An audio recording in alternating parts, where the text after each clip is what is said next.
how's it going? This is Anthony Cosenza with CincyJungle.com and the Orange and Black Insider Bengals podcast. I hope you are all doing well on this Thursday evening. And we decided to do a Facebook Live and bring you some information for Cincy Jungle and the podcast here, because there's been some recent developments over the past, I guess I'd say 24 hours. A flurry of news has kind of slowly started to develop over the past, really this entire day, starting with the Bengals had narrowed down their search. Then they narrowed down to an offensive-minded outside hire.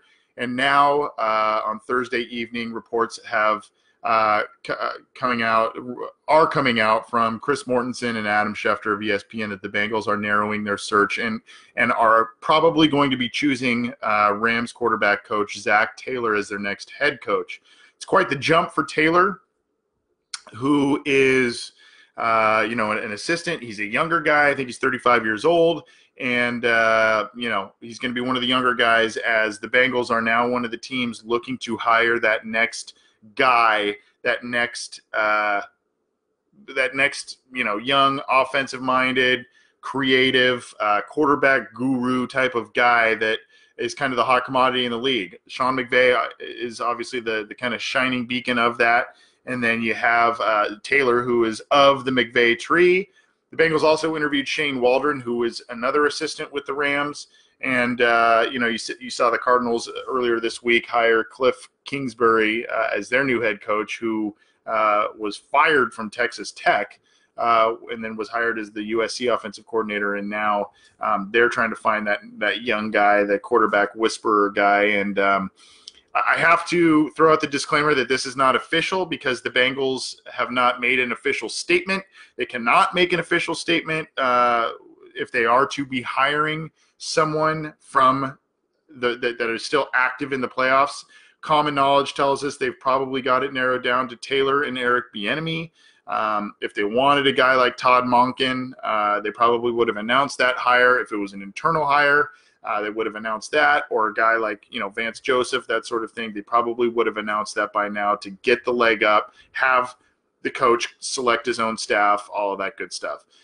Speaking of selecting a staff, the Bengals also kind of cleaned house on the assistant staff. They brought in a bunch of new assistants last year as Marvin kind of tried to do some new things with his contract extension, or his new contract.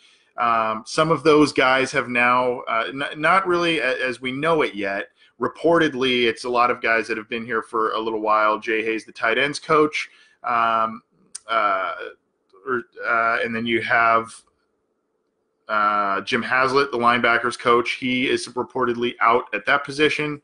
And then the Bengals also surprisingly cut ties, it seems, with running backs coach Kyle Kasky after, Joe Mixon had a really outstanding season. So that's kind of interesting. But that points to a new hire bringing in, quote unquote, his guys. Talking about Taylor a little bit, for those who do not know, Taylor has kind of an interesting background. Like I said, a young guy, a guy who has been kicked around in circles as in league circles this offseason as a hot name as a coaching prospect, a head coaching prospect. As I mentioned earlier, Adam Schefter of ESPN tweeted out that the Bengals would like to hire Taylor after the Rams season ends.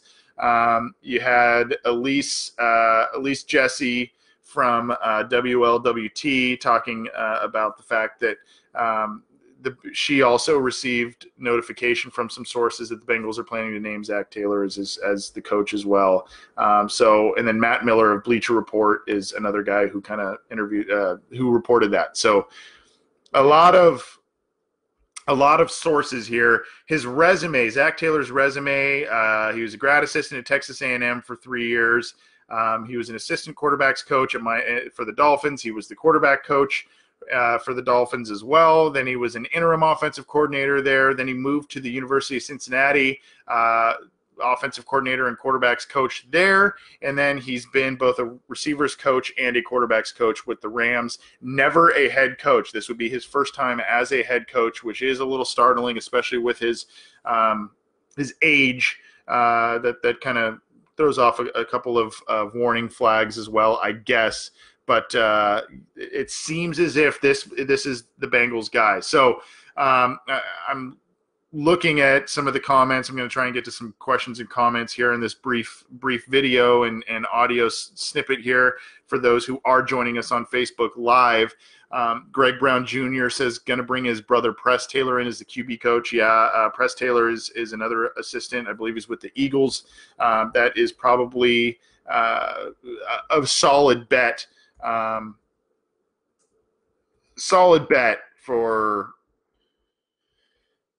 him to probably be joining the Bengals staff at this point. I think that he'll probably get his guys. And what's interesting, it's going to be interesting to see who he hires as his defensive coordinator. It's going to be interesting to see what he does at offensive coordinator.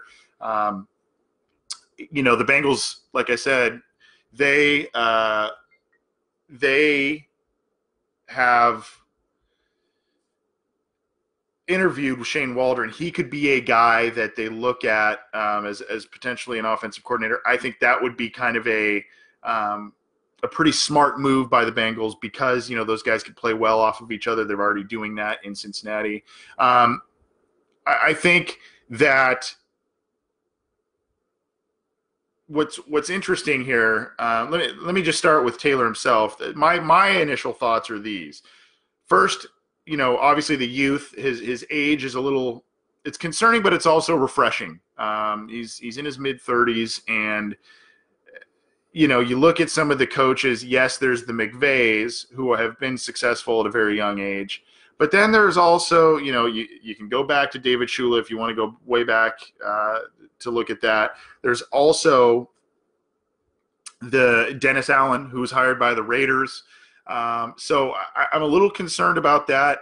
If you listen to our Orange and Black Insider Bengals podcast, we played a little game. My co-host and I played a game using one word to describe the coaching candidates that the Bengals had been interviewing. The one I used for Taylor was potential. And I think there's a lot of potential for greatness there. I think a lot of people see it. But I also think that this is a very risky move because of the age, because of the lack of experience as a head coach. So I think that's another thought. I see Jimmy Foster in the chat here saying bold move, absolutely. And that's kind of what the Bengals needed, I think, to shake up the fan base, to shake up their team, their locker room, all that stuff. Some other thoughts with him. I would like to see him come in, yes, with quote-unquote his guys he works well with, but I would like to see him come in with at least maybe an established guy or two at the coordinator positions.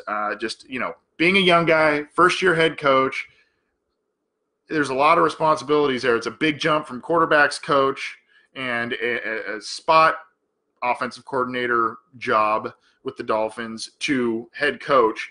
So I would like to see him maybe lean on some more seasoned guys at defensive coordinator, at offensive coordinator, obviously guys he trusts and works well with. We'll see what happens there, but there is a vacancy at defensive coordinator. There's now a vacancy at tight ends coach. There's a vacancy supposedly at running backs coach and linebackers coach. So a lot of shakeups there. We don't know about offensive coordinator technically. Bill Lazor signed a 2-year deal with the Bengals last year with Marvin Lewis to stay on as the offensive coordinator, but it could be that the Bengals move on from him as well. We'll see. So those are just kind of some thoughts about Taylor and this potentially becoming the case as him being the Bengals head coach. I want to stress again, at this point in time, this is a report. The Bengals have not announced that. This is not official, but usually where there's smoke, there's fire. And the first couple of smoke signals that I guess we saw this week was the fact that the Bengals continued to wait to make an announcement on their head coach. And that's usually a sign that their guy is still in the running for a Super Bowl this year, still active in the playoffs, and they can't really announce things, negotiate, all that kind of stuff. They can only interview. So I'm seeing a couple of different comments about I like this one from good friend Jason Von Stein here. We won't have him as our coach for 16 years if he doesn't succeed. We have needed a change for a while. This is a good thing no matter how it goes. Yeah, I mean, I would Yeah, unless the Bengals have pulled out a Belichick, a McVay, or whatever out of the hat here with Taylor, if he is the guy, he probably will not be here for 16 years.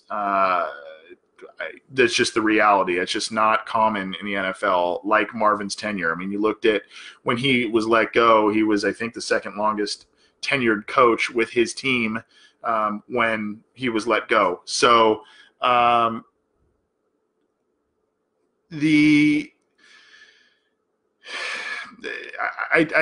would like to say, this is the right move. I think in a lot of fronts it is, in terms of spurring the fan base interest and maybe giving a new, fresh perspective on things in that locker room. But there's risk involved here. There's no doubt. This isn't a guy who has had success as a head coach elsewhere. He is a young guy. He's a guy who's climbed through the ranks and has continued to move up. So I would like to say, this is the next coach for the next 10 years. The Bengals get to the Super Bowl, all that kind of stuff, but we'll see. I want to say this, and I almost hesitate bringing this up, but it is an interesting read. I saw it through the Cincinnati Enquirer. One of the reporters there recently caught up with Carson Palmer, and Carson Palmer, his advice to a coach was simply good luck. And he noted the fact that it's a tougher job than most because of a lack of a GM and a true GM outside of the owner and all that kind of stuff. We all know that Palmer's a little jaded about the Bengals, but it is an interesting read. He made a couple of interesting comments, including saying that he, quote unquote, loves Marvin. So that kind of continues to point to the fact that his being at odds with the Bengals was with ownership and not the head coach there, it would seem. But that segues into a different conversation, and we can kind of end with this as well as some comments here. But this reportedly, this is a hire that was made by kind of the brain trust of Katie Blackburn, Troy Blackburn, Paul Brown, the son of Mike Brown. A lot of different guys, with Mike Brown kind of taking a step back, according to some sources and whatnot. So I think that's very interesting, and if reports are accurate, both on this front and if you look back to 2003 when the Bengals hired Marvin Lewis, it seemed that Katie Blackburn was pushing for Lewis, an outside hire, a guy who had Super Bowl experience and whatnot. So going back to the Palmer comments, he says, there's no true GM. There's not one entitled, but the Bengals kind of have an ad hoc one, I guess, with Duke Tobin, Katie Blackburn, Troy Blackburn, and others within the Brown family that, probably helped make this decision, if this is the decision. But as we know so far, the Bengals have let go, reportedly, of a handful of assistant coaches. The reports say that the Bengals are leaning towards an outside hire and an offensive-minded guy, and most recent reports have that guy being Rams quarterback coach Zac Taylor, one of the hot names in the league right now. This is going to be the big question right here. Amber Asim Aziza says, time to find a fresh quarterback behind Andy. McCarron was our guy, but the entire quarterback situation is going to now be the big question, especially if Taylor, a quarterback's coach by trade before this jump, if that is what is indeed happening, him getting this job. Not only a backup quarterback and a viable backup quarterback, I think we saw enough from Jeff Driscoll, even with the amount of injuries he had to deal with. I think we saw enough from him that, he went 1-4 as a starter. That's not what you need as a backup quarterback. If he had maybe gone 500-ish and moved the ball a little bit with a little bit more regularity, even with the injuries, you would have thought, hey, maybe that's the guy. Maybe things would have been different if A.J. Green, Tyler Boyd, and Tyler Eifert, all those guys were back in the lineup while he was in there. But that wasn't the case, and I think the Bengals need to get a more established backup quarterback, whether that's a rookie or a veteran, journeyman, what have you. But the big question is with Dalton. What does this mean for Andy Dalton? Andy Dalton has been the quarterback for this team for 8 seasons. 2 of the last 4 have ended prematurely because of injury, season-ending injuries, both to a thumb. He was playing okay last year, pretty well. He had a great start, as did the entire team. Then injury started affecting the team. They started playing some of the better teams in the league, and all of a sudden now you see it, and Dalton's play dropped, the rest of the team's play dropped. You can attribute that to coaching, you can attribute that to game planning, but you can also attribute that to some lapses in play from some of the most important positions and important players on this team. So I am very interested to see if they're going to give free reign to Taylor, if he is the guy again. I got to throw that disclaimer out. If they're going to give free reign to him to hire some other guys on the coaching staff, are they also going to give him free reign to make a selection in this year's draft at quarterback, next year's draft at quarterback, whether that's a backup or an exciting backup that could push Dalton, or that first round top 10, well, they pick 11th, but that first roundish quarterback that could push Dalton out of a job. Dalton has a $16 million salary this year that is there's no penalty, I believe, if the Bengals were to part with him. That's how team friendly that contract is. Could they move on from him and with a new coach and use that money elsewhere in free agency? We'll see. I don't know. But I think that's the big question going forward. Unfortunately, we don't have an answer now because we don't even really have an official announcement that Zac Taylor is the guy, but signs are pointing that that is the guy. And the comment here from Paul English is really the one that I think says it all. This is very uncharacteristic of the Bengals. Yes, it is very uncharacteristic of the Bengals. The Bengals have long been a conservative, slow-moving, non-modern franchise. Now there are still some stigmas that remain of those characterizations, but getting a young guy, getting an offensive guy, a supposedly forward-thinking type of guy, that is something that it's just not characteristic of the Bengals. So I think that for those that wanted this type of move, I don't know if you really have room to complain very much about who the guy is, because so many Bengals fans wanted a new guy, a young guy, a fresh approach, an offensive forward-thinking guy, and this Taylor seems to be that type of guy. So we'll see what happens. We'll definitely come back at you with more news as this is officially announced, and we'll get more news, opinions, analysis at CincyJungle.com. Also, check out our Orange and Black Insider Bengals podcast with myself, Anthony Cosenza, and my co-host, John Sheeran. We have a lot of fun on that, bring you a lot of different stuff. We will be interviewing both Bengals wide receiver Tyler Boyd. That'll be on the podcast feed as well as the Cincy Jungle website. We'll be doing that. That interview should be up tomorrow or Saturday. And then we'll also be interviewing Mark Walton, the running back for the Cincinnati Bengals, next week. So keep your eyes out for those interviews. We're excited to talk to those guys, especially now with some of the news about the coaching.